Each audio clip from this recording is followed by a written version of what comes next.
Good morning. I want to look today at another parable. I just love the parables. Parables are a wonderful thing. That the way Jesus spoke most of the time to the people. If your heart was open, you would grasp it. If it was closed, you wouldn't. So I pray today that your hearts are open, and if you don't know the Lord Jesus, please keep your heart open. And of course, we all learn things here, don't we? So we're looking at Matthew 13, starting at verse 24. He presented another parable to them.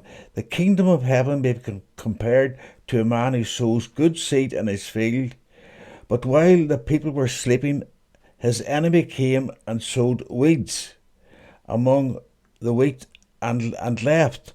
And the plant sprouted up and produced weeds. It also appeared. Now, this is very interesting here. I'm going to explain a wee bit here. The weeds are people who don't know the Lord. It's very important to grasp that. The wheat is the people who know the Lord, who give their lives to the Lord. So it's very important that you grab that. It's different from the parable of the sower here. Okay? It's a different side to it. Right, okay. Verse 26, we'll go there again. When the plant sprouted up and produced grain, and the weeds also appeared. Now it's very interesting here, never they mention the word weeds here, as the Lord described it, is talking about a weed called, I guess, darn, Darnel. It's similar appearance to wheat in the early stages, so you can hardly recognise in the early stages as the wheat would grow, this weed, it looked exactly like wheat. Now that's very significant, because sometimes there's people out there who they look as if they're saved and they're not saved. So it's very important that you grasp the difference there. Okay. Slaves came to him and said, Master, didn't you sow good seed in your field? And where did the weeds come from? And he says here, an enemy has did this, he told them. So do you want us to go and gather them all up? And the slaves asked him. No, he said. When you are gathering up the weeds, you might also uproot the wheat with them. Let both grow together until the harvest. At the harvest time, I'll tell the reapers, gather the weeds first and tie them into bundles and burn them, but store the wheat in my barn. Now, it's very important. It's a very important parable. This, so, of course, possibly the disciples didn't grasp it right away. So, if you go down to verse 36, the Lord Jesus explains this parable. And I hope you find yourself here, because that's what the parables do. You're able to indicate what stage you are spiritually. Okay. Then he dismissed the crowds and went into the house, and the disciples approached him and said, Explain the parable of the weeds in the field to us. He replied, The one who sows the good seed is the Son of Man. The field is the world. Now that's very important to grasp. Some people make the mistake and they say they think it's a church. It's not the church.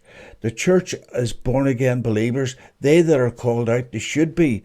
And the worst thing of all is to have weeds growing in a church where you're supposed to have proper fellowship. And the problem there, I've seen it so many times today, that the enemy has weakened fellowship so much that sometimes even the very leaders, the elders, will accept another elder who is not saved. And what you're doing there, you're inviting weeds to the meetings. You're inviting weeds to control the meeting. So it's the enemy is so subtle here. You must realise that the enemy is very subtle. That's a very important point. Okay, the weeds are the son. We'll go to verse 38 again. The field is the world, and the good seed, and those are the sons of the kingdom. The weeds are the sons of the evil one, and the enemy who sowed them is the devil.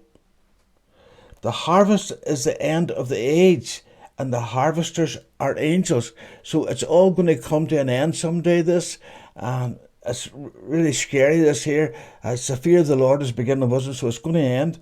Therefore, just as the weeds are gathered and burnt in the fire, so it will be at the end of the age. The Son of Man will send out his angels, and they will gather from his kingdom everything that causes sin, everything that's against the good news. And those guilty of lawlessness will be thrown them into the blazing furnace, where there will be weeping and gnashing of teeth. That's really scary there, That's really scary. I think of the final destination of people who don't know the Lord, who refuse to listen to the Lord. People will turn around and say, well, I love God. That's not enough. That's not enough. You got to surrender your life to the Lord Jesus.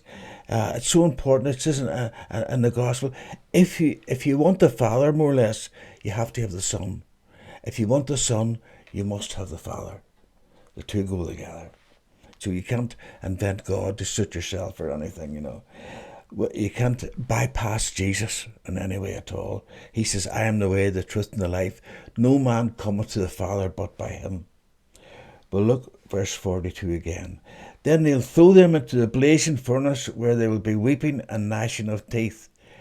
Then the righteous will shine like the sun in their Father's kingdom. And he goes on to say a statement here which is very, very important. And it says, anyone who has ears should listen. Now, what's that so important there? Now, it doesn't just mean your natural ears there. It means your spiritual ears. Are you today open to the gospel? That's the question I'm going to ask you.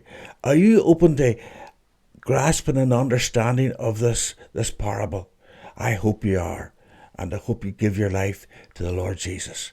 God bless you all. Bye.